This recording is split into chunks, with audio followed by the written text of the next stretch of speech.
Bueno, estamos en condiciones ahora de seguir adelante y analizar qué pasa en un sistema no aislado. Esto es importante ya reconocerlo, ¿sí? Porque vamos a generalizar el problema, ¿sí? Entonces, tengo un sistema que tiene n partículas, partícula 1, partícula 2, partícula n, ¿sí? Sobre el cual actúan determinadas fuerzas externas, ¿sí? Ya no está aislado el sistema. Hay una cierta cantidad de fuerzas externas, ¿sí?, que actúan sobre el sistema. ¿Qué puede ser? La primera que se nos ocurre, ¿cuál es? El peso. ¿Sí? Si el sistema está en un planeta o en la Tierra, va a tener el peso mínimamente. Luego puede tener rozamiento, bueno, otras acciones, ¿sí?, que puede haber, que son fuerzas externas. Analicemos qué pasa entonces, por ejemplo, la partícula número 1, que sería esta. Después analizo la partícula 2 y después, para generalizar, la última, la n, ¿no? Por supuesto, son todas iguales. Y vamos a hacer una, digamos, para ver estos tres casos para ver qué pasa. ¿Qué actúa sobre la partícula número 1? Actúa una fuerza externa 1 sobre ella. ¿Sí? Obviamente. Peso, rozamiento, lo que fue externa, que no tiene que ver con ninguna otra compañera dentro del sistema. Pero además, esta partícula interactúa ¿con quién? Con todas las demás. En este caso hice solamente dos interacciones para no, digamos, que sea muy complicado esto. Pero fíjense, básicamente sobre esta partícula 1 va a actuar la partícula n. ¿Y qué le va a generar la partícula n a la partícula 1? Va a interactuar y va a generar una fuerza que llamo fuerza n1. La fuerza que hace la partícula n a la 1. Y la partícula 2 también va a ser una fuerza sobre la 1, que va a ser fuerza 2 sobre la 1. ¿Ven ustedes? Estas dos fuerzas, ¿qué son? Las fuerzas que hacen el azul sería la fuerza que hace la partícula 2 sobre la 1, y la verde sería la fuerza que hace la partícula n sobre la 1. No sé qué tipo de fuerzas son interacciones. Ya saben ustedes que dos partículas pueden interactuar de cualquier manera, y bueno, estas son las interacciones que hay entre esas partículas. ¿Qué particularidad tienen estas interacciones? Bueno, obviamente, cumpliendo la tercera ley de Newton, tienen que ser iguales en el sentido contrario, por eso las dibujé así. Si esta es la fuerza 2,1, la fuerza 1,2, ¿cómo tiene que ser? Igual en el sentido contrario. Si la n no existiera, bueno, entonces solamente interactúan estas dos, como ya vimos, ¿no? Dos fuerzas entre ambas partículas, iguales y en el sentido contrario. Ahora, lo mismo pasa con la partícula 1 a la n. Si esta es la interacción que hace la n a la 1, la interacción que hace la 1 a la n, ¿cómo va a ser? Bueno, también va a ser igual en módulo, igual dirección y sentido contrario, como ustedes ven. Con respecto a la partícula 2 pasa lo mismo. Aparte de la acción que tiene esta, que era la que le hace la 1, también la n le va a hacer una fuerza a la 2.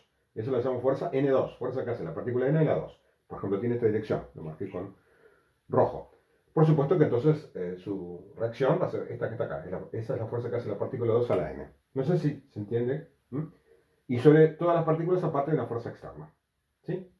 Esta, perdón, no es fuerza externa 3, puse 3, no, pero es fuerza externa n. Entonces hay una fuerza externa 1 sobre la partícula 1, una fuerza externa 2 sobre la partícula 2 y una fuerza externa n sobre la partícula n.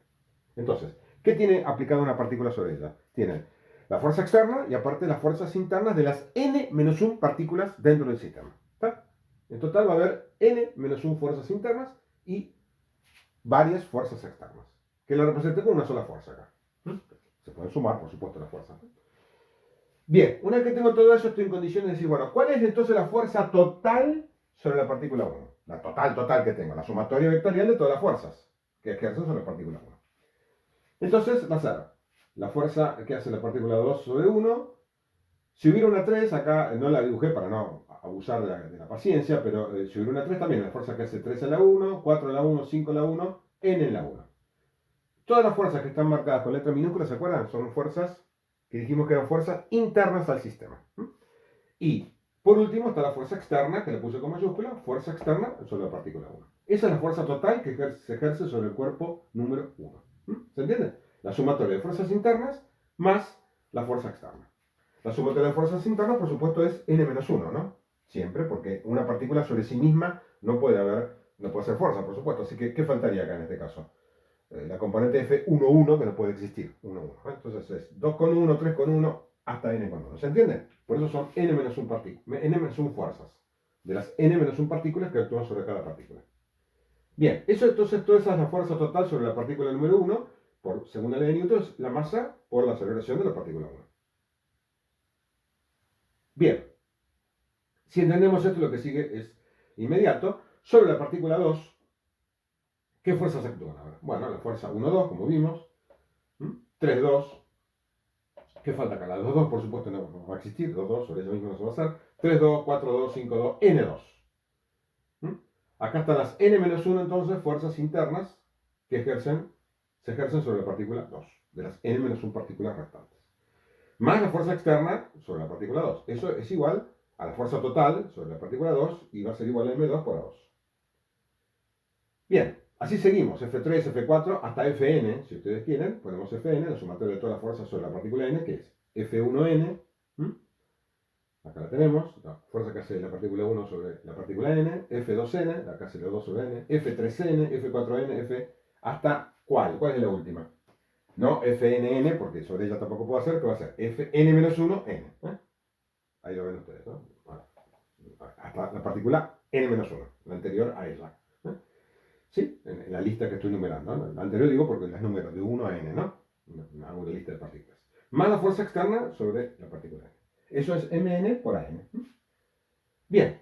O sea, tengo una cosa bastante complicada para poder analizar, pero fíjense qué pasa ahora. Vamos a suponer que yo sumo todo. Agarro todo esto. Voy a tener n renglones, como ustedes saben, uno para cada partícula, y sumo todo. Me va a quedar entonces, por un lado, la suma de las fuerzas internas, todas las fuerzas internas, que lo puse acá entre corchetes, fuerzas internas, ¿no? ¿Sí? Acá está. Todas las F minúsculas son todas las fuerzas internas, y por otro lado, el sumatorio de fuerzas externas, que sería el último término que puse en cada una de las renglones, ¿no? ¿Sí? Cada una de las fórmulas, el término que sería este, ¿eh? Esa es la fuerza externa. ¿Y eso a qué es igual? A M1 por A1, M2 a 2 más... En vez de poner A1, ¿qué puse? La derivada de la velocidad respecto al tiempo. Ya sabemos que se puede poner, entonces me va a quedar M1 por dv1 de t más M2 por dv2 de t más etcétera, etcétera, etcétera. Una cosa ahora sí que viene a cuento. ¿Cuánto vale esta sumatoria? La sumatoria de fuerzas internas. En el caso que se cumpla la ley de Newton, que se cumple casi siempre, la tercera ley, digo esto porque hay algunos casos que no se cumplen de forma estricta, pero no lo voy a decir más que esto, se cumple para nosotros, en nuestros casos se va a cumplir siempre. ¿Qué pasa? ¿Cuánto vale esa sumatoria? En particular, analicemos cuánto vale F21 más F12. ¿Cuánto vale eso? Para todo el sistema. Si estoy sumando esto más esto, como son iguales en el sentido contrario, esto suma da 0, o sea, se cancelan, como ustedes ven. Pasaría lo mismo con, por ejemplo, Fn1 y F1n. Hacemos con otro color. ¿Sí? Esta F1n con Fn1, ¿qué pasa cuando la sumas? También se cancela. Y así, con las demás fuerzas. O sea que todas las fuerzas internas de una palabra se van a cancelar y esta sumatoria va a ser igual a 0, como ustedes ven. ¿Sí? Observan, para todo el sistema entonces, la sumatoria de fuerzas internas vale 0. Y entonces las únicas que actúan son las fuerzas externas. ¿Y qué es esta sumatoria? La fuerza que actúa sobre el cuerpo 1, 2, 3, 4, etc. Es la sumatoria total de fuerza externa, que eso es la fuerza externa total. La llamamos fuerza externa total sobre el sistema. ¿Y eso qué es igual? Miremos de este lado del igual ahora entonces. Pongo la masa dentro de la derivada y me queda derivada respecto al tiempo de M1V1 más derivada respecto al tiempo de M2V2. Ya lo hemos hecho esto, ¿no? Y me queda una suma de derivadas que es igual a la derivada de la suma. ¿Y la suma qué es? M1V1, M2V2, M3V3. ¿Y esto qué es? Lo que está entre corchetes. Esto que está entre corchetes, ¿qué es? M1V1 más M2, eso es exactamente la cantidad total de movimiento del sistema. Entonces, me queda una fórmula simple, una expresión simple, que la sumatoria de la fuerza externa al sistema es igual a la derivada de la cantidad de movimiento total respecto al tiempo.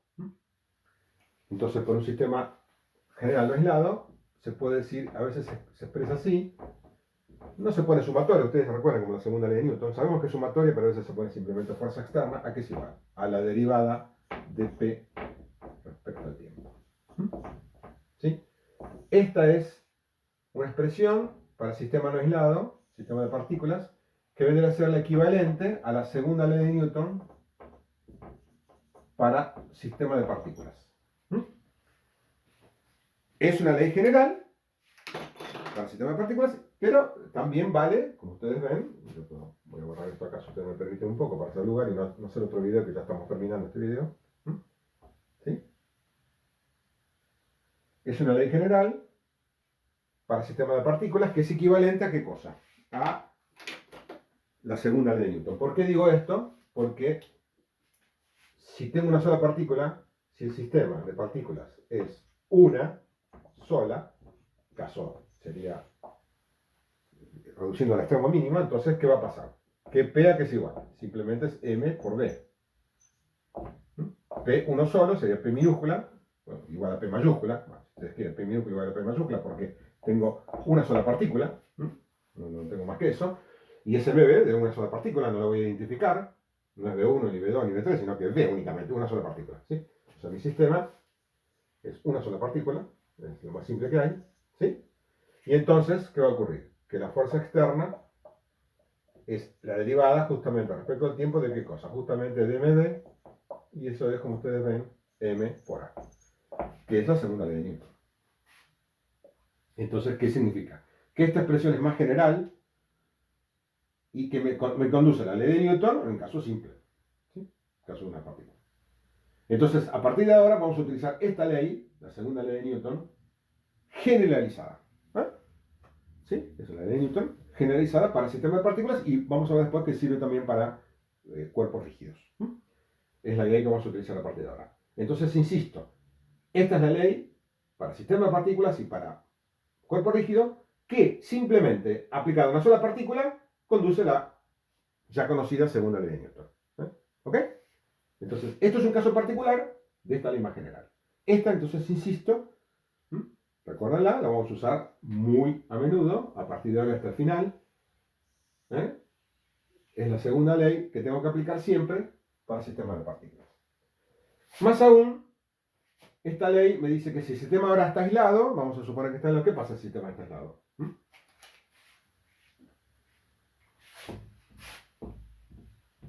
Si el sistema está aislado, la fuerza externa, ¿cuánto vale?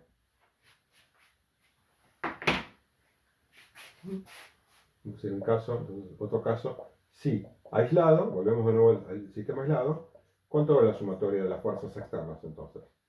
Vale 0, ¿no? Por eso está aislado. Entonces, ¿qué ocurre? Si esto vale 0, la derivada de P respecto al tiempo es 0, entonces P es una constante.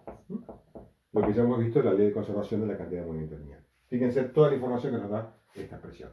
Repito entonces, la aplicamos para sistemas de partículas o el día de mañana vamos a ver que es para cuerpos rígidos.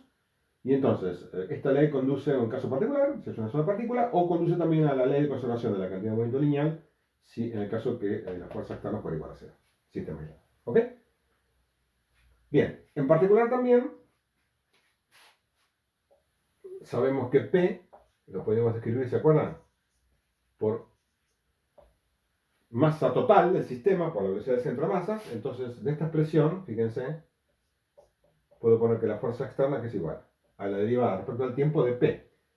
Y la derivada respecto al tiempo de P, ¿qué es? La masa, sale fuera porque es una constante, por la derivada de BCM respecto del tiempo, y eso lo llamo aceleración del centro de masas.